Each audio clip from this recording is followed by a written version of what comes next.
అత్యంత ప్రాముఖ్యమైన విషయం మాట్లాడాలి. ఎందుకంటే అంత్యదినాల్లో ఉన్నాము. ఏర్పరచబడిన వారు సైతము తప్పిపోతా ఉన్నారు. దయచేసి గమనించండి. ఓకే, ఒక్కొక్కరికి ఒక్కొక్క రకమైన రూట్లో వెళ్తా ఉన్నారు. మత పిచ్చి ఉన్నవాడు మతం గురించి మాట్లాడే సంఘాన్ని ఎత్తుకుంటాడు. కుల పిచ్చి ఉన్నవాడు కులం గురించి మాట్లాడే సంఘాన్ని, ఇక రకరకాలు. కొంతమందికి మ్యూజిక్ అంటే ఇష్టం, పాటల అంటే ఇష్టము, మ్యూజిక్ సిస్టమ్ ఉన్న సంఘాన్ని, మంచిగా పాటలు పాడే సంఘాన్ని ఎత్తుకుంటా ఉంటారు. కొంతమందికి అద్భుతాలు, ఆశ్చర్యాలు, ప్రవచనాలు, లేస్తే అద్భుతము, కూర్చుంటే అద్భుతము, లేస్తే ప్రవచనము, కూర్చుంటే ప్రవచనము, ఇలాంటి ఎత్తుకుంటా ఉంటారు.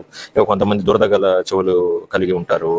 వారికేమో ముసలమ్మ ముచ్చట్లు కావాలా, పనికిమాలిన విషయాలు మాట్లాడే గ్రూపు కావాలా, వాళ్ళ గురించి వీళ్ళ గురించి ఎప్పుడు ఏదో ఒకటి మాట్లాడే గ్రూపు కావాలి. అటువంటి చర్చలు ఎన్నుకుంటా ఉంటారు. అటువంటి వారి దగ్గరికి పోతా ఉంటారు. ఇక్కడే మాకు మంచిగా ఉంది, సంతోషంగా ఉంది, అదొక రకమైన ఆనందాన్ని అనుభవిస్తూ ఉంటారు. అది దేవుని ఆనందము కాదు.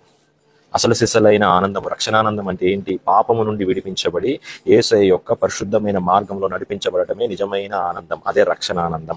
ఓకే, పాపము గురించి హెచ్చరిస్తూ యేసుక్రీస్తు ప్రభు యొక్క పరిశుద్ధమైన మార్గంలో ఎలా నడవాలో చెప్పే సంఘాలను వెతుక్కోండి. అటువంటి ఫెలోషిప్ లో ఉండండి. అటువంటి వారి దగ్గర ఉండటం చాలా కష్టం. వారు చెప్పే మాటలు మనల్ని ఇబ్బంది పెడతాయి, బాధ పెడతాయి, మనతోనే మాట్లాడుతున్నట్లు, మనల్ని గద్దిస్తున్నట్లు ఉంటాయి. అయినా కానీ ఉండండి. అవే మనకి దేవుని మార్గంలో నడిపించే గొప్ప మాటలు, సత్యాలు. అటువంటి సత్యానికి మన చెవినివ్వాలా. వ్యర్థమైన వాటికి ఇచ్చి ఏం లాభం? అటువంటి వారిని చూడండి, అటువంటి కుటుంబాలను చూడండి, గమనించండి. వారి హృదయాల్లో సమాధానం ఉండదు, వారి కుటుంబాల్లో సమాధానం ఉండదు, జీవితాలు గందరగోళంగా ఉంటాయి. కానీ సత్యానికి చెవినిచ్చి నేను పాపం నుంచి విడుదల పొందుకోవాలి, యేసు యొక్క పరిశుద్ధమైన మార్గంలో నడవాలి అని అనుకునే వారి జీవితాలు చూడండి, ఎంతో సమాధానంగా ఉంటాయి. శ్రమలు ఉన్న వారు సమాధానంగా ఉంటారు, కష్టాలు వచ్చినా సమాధానంగా ఉంటారు.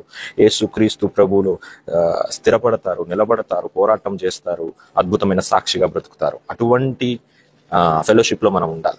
అటువంటి ఫెలోషిప్ ని వెతుక్కోండి. అటువంటి ఫెలోషిప్ కావాలని కోరుకోండి, ప్రార్థించండి. దేవుడు మిమ్మల్ని తప్పక నడిపిస్తాడు. God bless you.